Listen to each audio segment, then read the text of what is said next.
भक्तराज बजरंगी। और आइए आप हैं संजीव कुमार की भांजी गुड़िया कुमारी, जिसका मुंडन होगा, शुभ मुंडन। और पिता लल्टू यादव जो कि करवली के निवासी हैं, इन्होंने शानदार भगवान के दरबार में 51 रुपए नवाजे हैं, दान भेंट किए हैं, दान किए हैं। आइए इनके लिए बहुत बहुत धन्यवाद। इनके घर में विद्या के भंडार होंगे, धन संपत्ति के पार होंगे। जय हिंद जय भारत।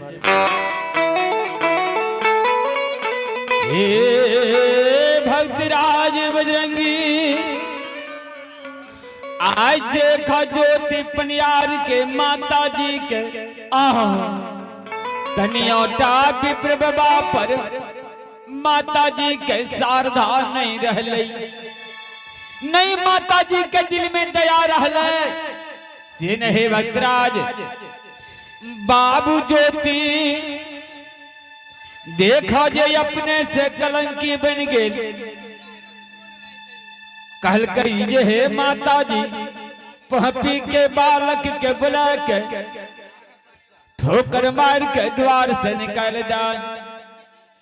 से हे भक्तराज बजरंगी, आय हमारे कोनो कसूर नहीं है, बाबू ज्योति अपने से कलंकी बन गए। हे भक्तराज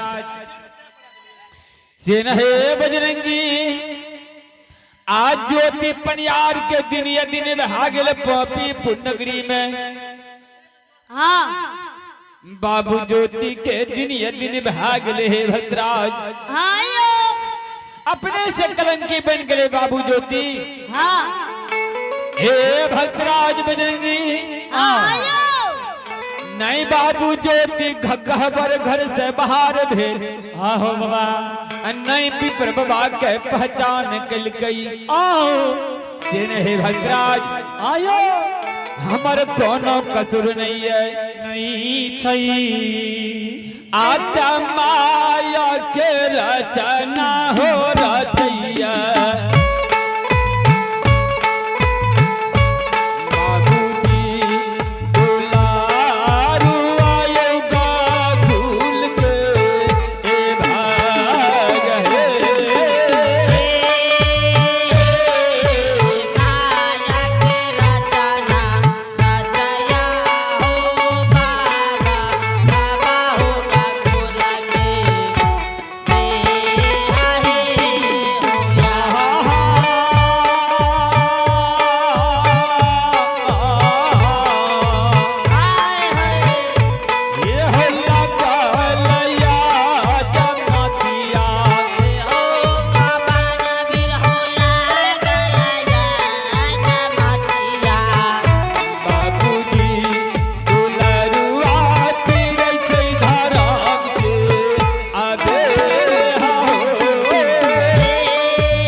बान गहबर में दिलिए हे भद्राज बाबू ज्योति के हाँ बाबा धर्म के बान गहबर घर में लग गए हे भद्राज लग गेलई हे बजरंगी हाँ बाबा बाबू ज्योति के अग्नि के लहर धर्म के गहबर में देते और अरबे फोका बाबू ज्योति के शरीर से हे भक्तराज हाँ बिहबल बहा के बाबू ज्योति गहबर घर से बाहर होई होई